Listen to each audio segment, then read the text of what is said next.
Friends, नमस्कार.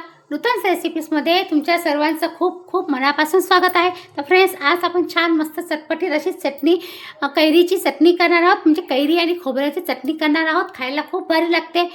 भाताबरोबर खाऊ शकता, चपाती भाकरी बरोबर तर जामच भारी लागते.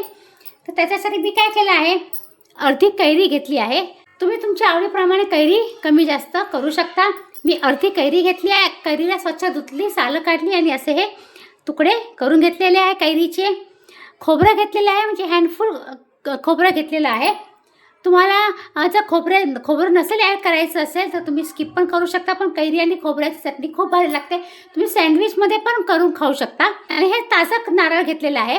तुमच्याकडे जर फ्रेश नसेल तर तुम्ही डेसिकेटेड किंवा सुकं खोबरं पण घेऊ शकता. एक अख्खी मिरची घेतलेली आहे. तिखट तुमच्या आवडीप्रमाणे कमी जास्त करू शकता.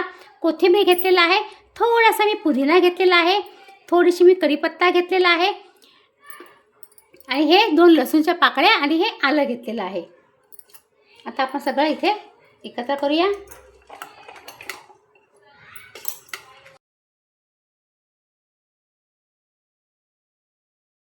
स्वादाप्रमाणे आपण मीठ ॲड करायचं आहे. आता मी जो नारळ फोडला ना, त्याचं मी पाणी घेतलेलं आहे.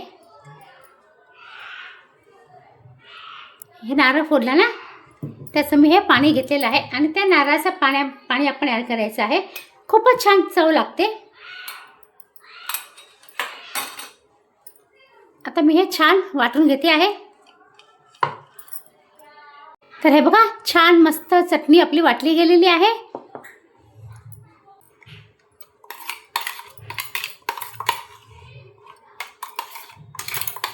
फ्रेंड्स, हे बघा, छान मस्त चटपटीत अशी आपली चटणी तयार झालेली आहे. कैरी आणि खोबऱ्याची खूपच भारी लागते.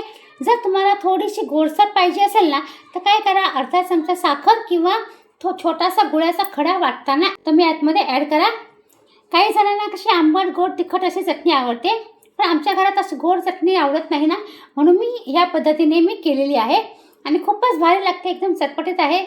जर तुम्हाला आणखी चटपटीत करायची असेल तर वरून तुम्ही तेलाची फोडणी पण देऊ शकता.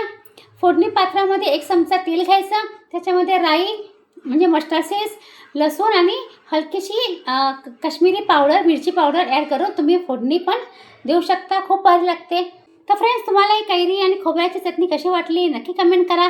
आणि जर रेसिपी तुम्हाला आवडली ना, तर प्लीज नूतन रेसिपीज तर लाईक करा, शेअर करू शकता फ्रेंड्स सर्कलमध्ये, रिलेटिव्समध्ये. आणि प्लीज सबस्क्राईब करा. सबस्क्राईब करताना बेल आयकन नक्की प्रेस करा. त्याच्याने मी जी पण काही छान छान सुंदर सुंदर हेल्दी रेसिपी आपल्या चॅनलवरती अपलोड करते ना, त्याचं नोटिफिकेशन तुम्हाला लवकरात लवकर मिळेल. आणि हे फ्री आहे. तर चला मग फ्रेंड्स, आता आपण पुन्हा भेटूया अशा छान छान सुंदर सुंदर हेल्दी रेसिपीसह. तोपर्यंत बाय बाय. आणि हा व्हिडिओ पूर्ण पाहिल्याबद्दल तुमचा खूप खूप धन्यवाद.